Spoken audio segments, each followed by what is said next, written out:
Mur.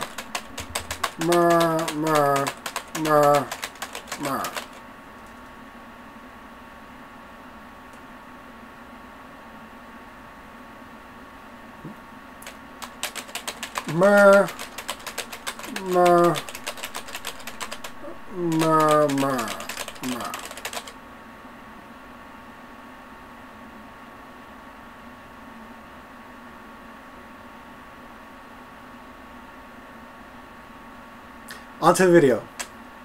Steph asked what member of Metalocalypse would we be, and to my shame I've yet to watch that series, and I don't know why, because I'm a huge Brendan Small fan. I love his work on home movies. But I'm going to watch it soon, and I'm really looking forward to it. It's always awesome catching up to a great show.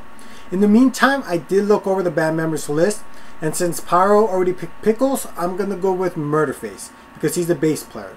And usually the bass player in the band kind of gets looked over.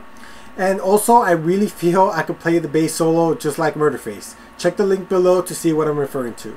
And I'm pretty sure I could come up with the song Titty Fish. A fish with tits. So this week I tried to look past whatever it is that was on Pyro's shoulder. I'm pretty sure it breathes fire when it's angry. To see that she asked a question, and that is, what's the most appealing thing to us in a series? And I'm going to go with the plot. It's the engine, it's the heart of any great story. Now true, when you start to move to different mediums, other things become equally as important. For example, in comic books, you need great artwork to complement that great story. You need them both to make it classic. In animation, you need great animation, and you need to find the right voices for those characters to make that animation great. Then when you move into movies, you need to cast the right actors in the right roles. Then music starts to become a factor. Point is, all these things are needed to make that specific thing great. But I feel that a great story and a great plot can carry bad acting, can carry bad animation, and can carry bad artwork. Because when you strip it all away, a great story and a great plot can be enjoyable on its own, and that's what we have in books. So that's always going to be the most appealing thing to me and the most important thing to me. And that is my answer. We finally got Luluko's Dude video this week, which was awesome and hilarious in so many ways, and it gives me the perfect opportunity to say thank you. Thank you to Steph, Nikki, Luluko, and Pyro for giving me Dude Week. You really did not have to. It goes to show that the ladies on this channel are game for anything. Which brings me to Luluko's other video, in which he mentions this article that defends girl geeks. I read it, and it was a really good, really interesting article. It brings up a lot of valid points. I suggest you all go to her video to check out the link for that. Finally, Luluko, when you love something, you don't have to rate it, and your love for Persona 4 is well documented. It's time for good news and bad news. That's news that I heard that was either good or bad. Good news! It's been confirmed that Joss Whedon is going to direct Avengers 2. He's also working on some Marvel projects for television, and may the studios finally recognize his genius when it comes to television. Bad news! Bill Murray will not be in Ghostbusters 3. Excuse me for a moment.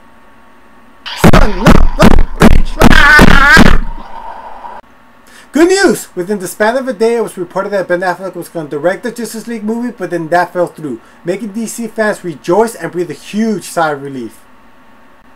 Bad news! There's really no bad news to counter that.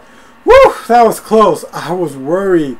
That would have been bad. That would have been really bad. Good news! Arrested Development photos have started finally to leak, and the show is going to start next year, and I cannot wait for that. Bad news! I really want a frozen banana now. Right now. Good news! We landed on Mars! America! Bad news! The Martian invasion is coming. It is coming, people! Good news! Upon Nikki's recommendation, I finally started watching Sherlock, and it's a great show. Bad news! I want Sherlock Holmes' coat. And sadly, I have no arch nemesis in my life. Good news! I heard the ice cream truck and got myself a Spider-Man popsicle. Bad news! I ate it all. And this concludes good news and bad news. Now on to my top 5 comics for the month of July. Since this is the first week of August, I want to say what my top 5 comics were for the month of July. July was a solid month for comics, and there were some hard decisions to make, but it was a lot of fun to do it. So here we go. Starting with number 5, Punk Rock Jesus, issue 1. Set in the not too distant future, the company Ophis has decided to make the first human clone of the Jesus, and they're going to make it into a reality show. They hire former IRA member Thomas McHale for security because this has caused controversy. I really love the artwork in this book. It's in black and white and gives it this underground feel to it. It's gorgeous. The content is smart and intelligent yet outrageous. I did a longer review for this in an earlier video, so feel free to check that one out. This was an excellent start to a new miniseries and a great comic. Next, number 4, Chew, Secret Agent Pollo, issue 1. This comic is about the baddest mother effing bird ever, Pollo. And in this issue, we see him get his cybernetic implants. So now we're dealing with a half rooster, half machine, all badass creation. He's now working for the USDA and has been sent on a mission to stop Dr. Regina Brown, a climatologist who's holding the animals in London hostage for money. So Pollo is one of my favorite supporting characters in all of comics. He's probably the favorite. Layman and Glory are doing an excellent job and they continue to do so. Honestly, Chew is the definition of a fun read and a fun comic. It's a great pickup and another stellar issue. Next, number 3, Manhattan Projects issue 5. In this issue, the Manhattan Projects team are dealing with a group of aliens that are inquiring about the interstellar, interdimensional doorway known as the Pulling Way. This comic is set in World War II, and the Manhattan Projects team are a group of scientists that are psychotic and disturbed, and by far the craziest is Dr. Oppenheimer. I can't really say more about this issue because they'd be spoilers to earlier issues. So I really dig the artwork and the coloring in this comic. It gives it a pop look to it. And I really like where the plot is heading. It's finally starting to come together and it's very interesting. There won't be a character in here that you can really root for because they're all so crazy and disturbed, but you can't stop watching them. You can't stop reading them. They're flawed in a great way. So this comic is month after month a solid read. It's a great new series and I'm looking forward to it even more. So that's my number 3 pick for this month. Next, number 2, Journey into Mystery, issue 641. This marks the conclusion of the Manchester Gods arc where Loki, along with his BFF Leah, used his duplicitous ways to quickly end the war. The beginning of this comic made me laugh, the ending made me go uh-oh, and the middle was ouch. Seriously, ouch. This is the second time in the month Kieran Gillian punches me square in the face. The first time being where I heard he's leaving Journey into Mystery after issue 645. And it's going to be sucky to see him go. This book really found its voice with him as his writer and it's not going to be the same without him. It sucks because this was arguably the best book Marvel is putting out today. And I'm going to have to heavily recommend now the trades instead of picking up the singles at this point. This was a great series and I feel his run was way too short. All I could say at this point is I too want to be part of the trio of trickery. Finally, and probably no surprise to many, number 1, Saga, issue 5. In this issue, the bounty hunter named The Whale is trying to do a good deed by saving the child from, let's say, bad life. We finally get to see Marco in action as he is a former soldier but is trying to become a pacifist, and the robot kingdom is closing in on Marco and Elena more and more. So let's start with the artwork. Fiona Staples' artwork is exquisite. I love it. It's freaking beautiful.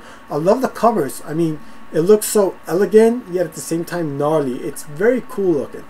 As for Brian K. Vaughan, you guys already know how I feel about him. He's just an amazing writer. My expectations for him are just so high and he always continues to meet them and surpass them.